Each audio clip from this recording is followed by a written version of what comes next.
السلام علیکم ورحمۃ اللہ وبرکاتہ۔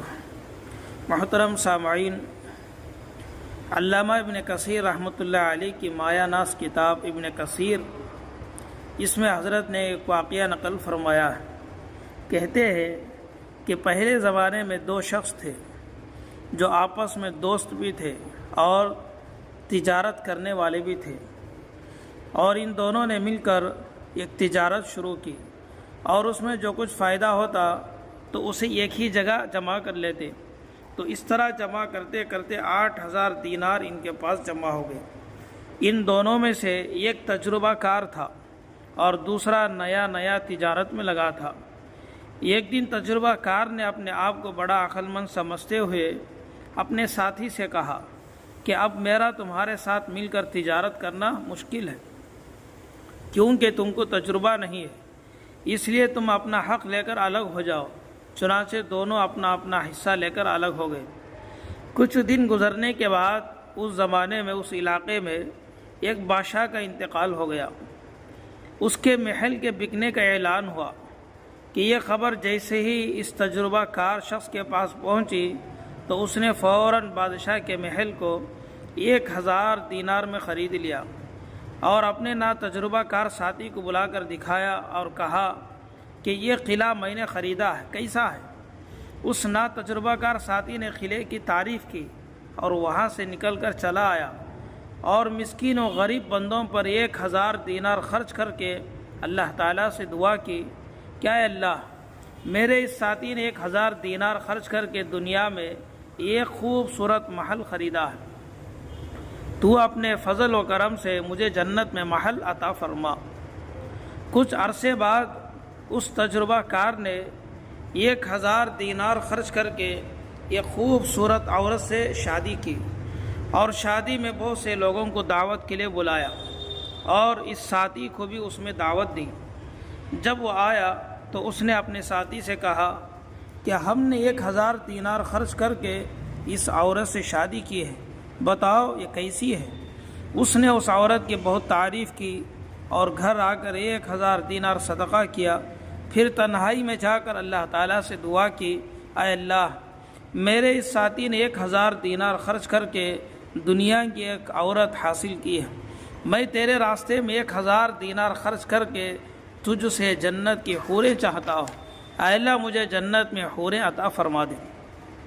پھر کچھ دن کے بعد اس تجربہ کار نے 2,000 دینار میں 2 باغ خریدے اور اپنے ساتھی کو بلا کر وہ باغ دکھایا، تو اس نے ان دونوں باغوں کی بھی بہت تعریف کی، ماشاءاللہ بہت اچھا ہے، اور یہ یہاں سے جا کر 2,000 دینار خرچ کیے اور تنہائی میں اللہ تعالیٰ سے دعا کی، اے اللہ، میرے اس ساتھی نے 2,000 دینار خرچ کر کے دنیا کے 2 باغ خریدے ہیں، میں تجھ سے جنت کے 2 باغ مانگتا ہوں، اے اللہ مجھے اس کا بدل جنت میں عطا فرما۔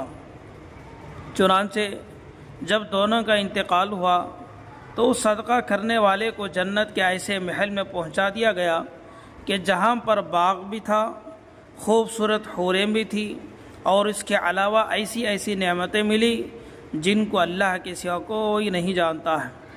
اس وقت اس کو وہ ساتھی یاد آ گیا تو فرشتے نے بتلایا کہ وہ جہنم میں ہے، تمہارا وہ ساتھی جو دوست جو دنیا میں تمہارے ساتھ تھا وہ تو جہنم میں ہے، تم اگر دیکھنا چاہو تو دیکھ سکتے ہو۔ اس نے جھانک کر دیکھا تو وہ جہنم کی آگ میں جل رہا تھا۔ محترم سامعین، اس واقعے سے ہمیں 2 سبق ملتے ہیں۔ ایک یہ کہ ہم کسی کو اپنے سے کمتر اور چھوٹا نہ سمجھیں، ہر ایک اپنی اپنی جگہ میں بڑا ہے، کسی کو حقیر نہ سمجھے اور کم تر بھی نہ سمجھے، بس اللہ نے جو دیا ہے اس کا شکر ادا کرے۔ سامنے والے کو نہیں ملا ہے تو اگر ہو سکے تو اس کی مدد کرے، ورنہ خاموش رہ جائے۔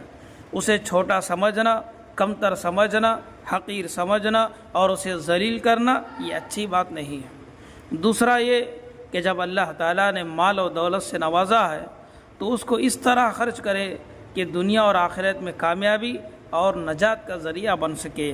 جو کچھ بھی اللہ نے آپ کو دیا ہے وہ اللہ کی دی ہوئی امانت ہے، تو اس لیے اپنے اوپر بھی خرچ کرے اور ایسے کام بھی کرے کہ جس کام کے ذریعے سے دنیا میں بھی آپ کو فائدہ ملے اور آخرت میں بھی آپ کو فائدہ ملے، تو ایسے کام اگر کریں گے تو اس سے دنیا بھی بنے گی اور آخرت بھی بنے گی۔